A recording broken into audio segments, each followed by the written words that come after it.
the Enhanced Games. So the Enhanced Games just recently announced that they added a few new athletes to their roster of athletes who will be competing at the games, which will be going down on May 24th or May 23rd, something along those lines. And of course, the most notable name amongst those was the one and only Marvin Bracy-Williams. He, of course, is the 2022 World Championship silver medalist in the 100 meters. He also is he's run 9.85 seconds on two different occasions in the 100 meters, most recently back in 2022. I think his fastest time over the past couple of years has been in 2023 when he ran 9.93 and 9.97.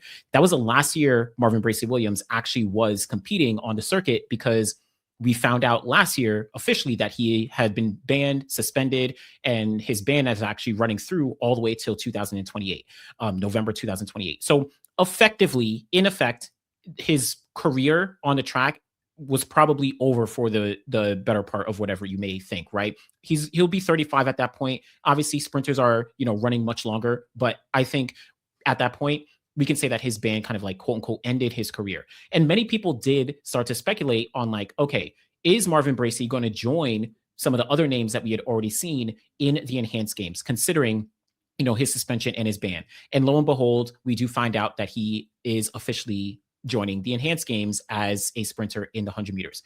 He's also joining, and they announced a few other names as well. So I'll be completely honest, I only know 3 of these names: Marvin Bracy-Williams, I know Reese Prescott from Great Britain. He, of course, is not of course, but he's a 2017 World Championship finalist. I think he finished 7th place in the World Finals in the 100 meters. He was at a point seen as like the next great British sprinter, but never kind of panned out. And then I also know Clarence Munyai from South Africa, and he ran 19.69 seconds all the way back in, I think, 2022 or 2023, but it was at altitude in South Africa. And he never broke 20 seconds outside of that. He never broke 10 seconds in the 100, and he never made a global final in any event. So it's a little tricky outside of that, 1969 for Clarence Munyai. But outside of that, I'm unfortunately not familiar with Mike Bryan, with Taylor Anderson, with, Shakaria Wallace, from Jamaica.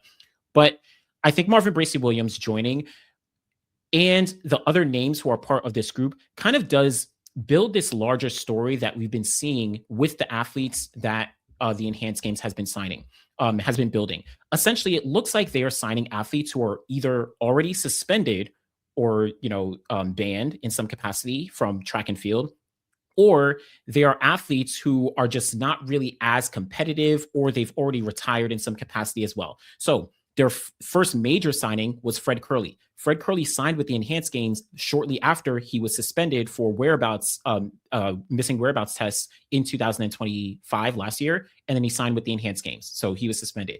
Marvin Bracy-Williams, now, of course, he was suspended last year, and now he joins the Enhanced Games. You also had Mamadou Fallo from France. He was suspended for some time in the past. He joined the Enhanced Games. And then you look at some retired athletes. You have Reese Prescott, who I think he retired. You have Emmanuel Montati. He had retired. He competed for Liberia. You also had Shania Collins from the United States. She also had retired. She spent a little time competing for Liberia, but she also retired. But they are the ones who are joining the Enhanced Games. And I think this brings up a lot of different questions around the Enhanced Games for me personally, as I've had time to maybe reflect a little bit more on it.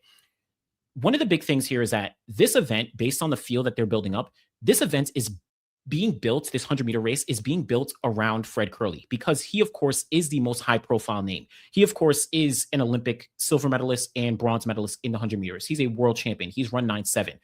So him getting suspended and then joining the Enhanced Games, that gave these organizers the opportunity to build this event around him. Like, okay, we have a very quote unquote fast, not quote unquote, but like we have a fast guy, right? Fred, of course, has been fast on a track, but now in the Enhanced Games, hard for me to trust anything that actually is occurring, which I'll talk about in a second. But when I'm looking forward to 2026 and this event going down in just a few months, the questions are around what expectations do the meet organizers have for this individual meet? What should fans expect? So fans, us as hardcore track and field fans, but then also fans as like, that casual fan who may or may not, follow track and field. And then why this field of athletes? I kind of answered this a little bit, but why this field of athletes? And then what is the ultimate goal? So outside of this individual meet, what is the ultimate goal that the enhanced games are trying to actually achieve here? And if I look at like the expectations, right? What are the expectations that these organizers have? They have spoken about, and I'll bring up the mission statement that they do have um, about the enhanced games. I mean, this is on their website. This is their mission, but it's some of these things start to break down. So you see, the enhanced games will champion scientific innovation and integrity in elite sporting competition. Enhance believes in an objective, evidence-based approach to competition, one that celebrates athletic excellence and unlocks athletes' full potential. The enhanced games is not only creating a sporting event that is thrilling for spectators, but also a beacon for scientific transparency and athlete welfare. And then last sentence here. By putting athletes first, it gives them the opportunity to reach their full potential and be compensated accordingly while ensuring their safety through rigorous medical supervision and scientific oversight.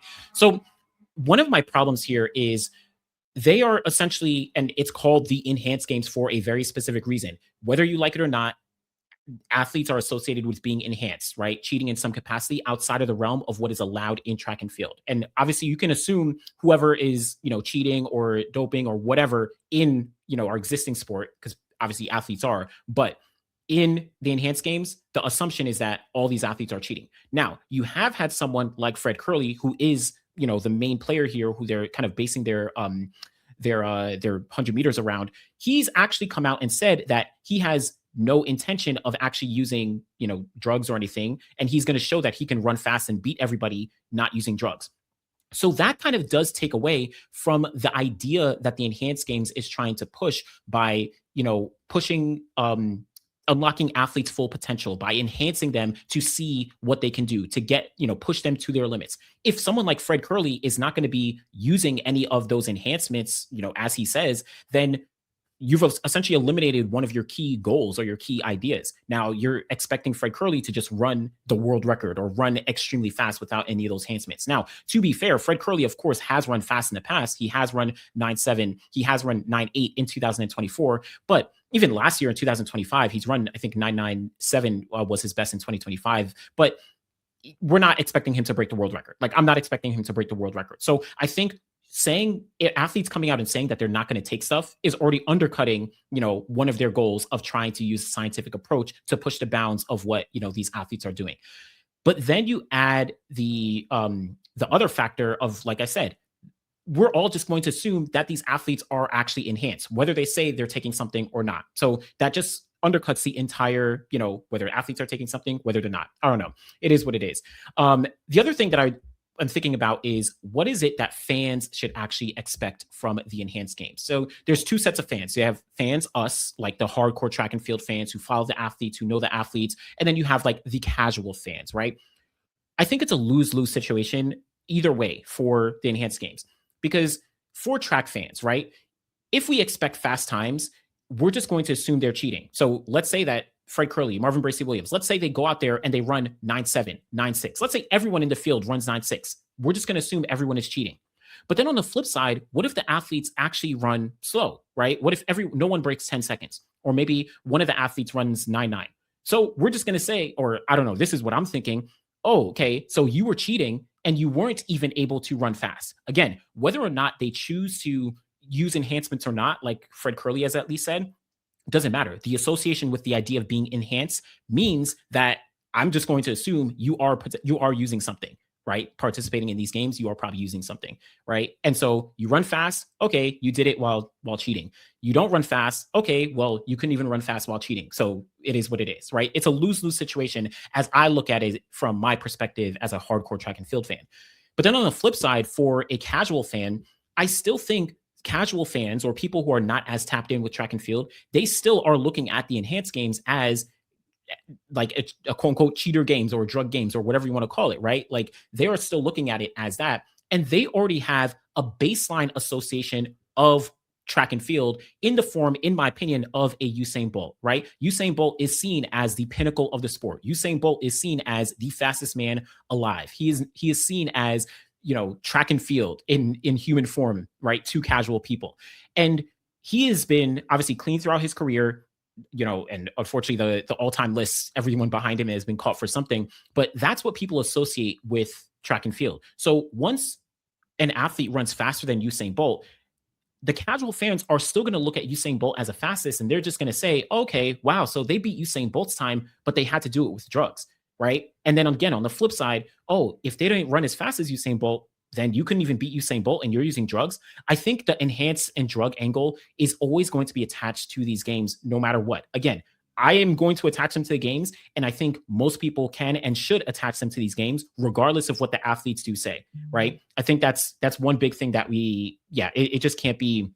They just can't get all off of it. So that is a big problem. It's a lose-lose, in my opinion, for how track fans actually perceive it and expect, and then also casual fans. As I kind of noted earlier, the field of athletes, they're bringing in athletes who are either already banned or they're already they're already retired, or they're like just lower level athletes. And they are just unable to get any top level athletes because of what I've essentially been saying already, the enhanced games, the drug games. No athlete is going to want to attach themselves to something that has a negative connotation to it. If an athlete has been clean all their career, they've been winning medals, they've been successful, they've been running fast times, why are they going to want to go join the enhanced games and lose, forget their reputation, but even just like opportunities to continue to compete? Now, sure, I don't even know how much money they're paying these athletes. I'm sure they're paying these athletes a ton of money, right? But I'm not sure that athletes are going to bank their entire careers on joining the enhanced games for a little bit of money, for a little bit of a gimmick or something like that, right? I don't think that's going to be the best move for any athlete in track and field, unless, again, they're already suspended, they're retired, or they're a very, very low level athlete who isn't, seeing any progress, as it comes to when it comes to the sport. So that's the field that they're getting, right? They just can't get any top names because of that enhancements. And then when I look long term, the final thing, just looking long term, I don't know. I guess it's to show, they want to show like what enhancing an athlete can actually do, and what are the ultimate limits, and also like the long-term capacity if they are supporting athletes with the enhancements, with these drugs, with these, stimulants, whatever they're actually, providing athletes. They want to see that they want to show that it could be sustainable, that it could be helpful, and it can produce, really fast times. I don't think the public, I don't think sports fans are going to look at these games in that actual light. Everyone is going to have a negative connotation when it comes to using drugs, when it comes to, enhancements, whatever it may be. Everyone, both track fans and casual fans, are going to have those negative connotations. And I don't think it's going to be like, okay, wow, someone was able to run, 9.2 in the 100 meters, with enhancements. Wow, one day we could, like, I don't think that kind of correlation works. So I don't know. Overall, just going through, and after thinking about it, maybe just over the past day or so after they announced Marvin Bracy, and of course the past couple months since Fred Kerley was announced, I just think this is going down. It's just even more confusing, and it's getting worse and worse, in my opinion, as the days go forward. I'm even questionable on if this meet will actually still go down. I don't know what the setup is. I have no idea, and I'm probably not going to watch. I'll probably just like catch some clips online, but you can obviously tell I'm not a fan. And I think the idea of the enhanced games, it's terrible. It's absolutely terrible. So it is what it is, but that is the enhanced games for the time being. Just some notes on Marvin Bracy-Williams. I don't know. I don't know why. It's crazy. I figured at some point we would get to a point where we do have this kind of thing. I mean, it's only a 1-day meet. It's not like a replicating the Olympics. They only have the 100 and maybe like one other swimming event. I don't even know what they're doing with the women's 100. I don't know, but it's a very, very strange situation that I guess we'll see play out in some capacity.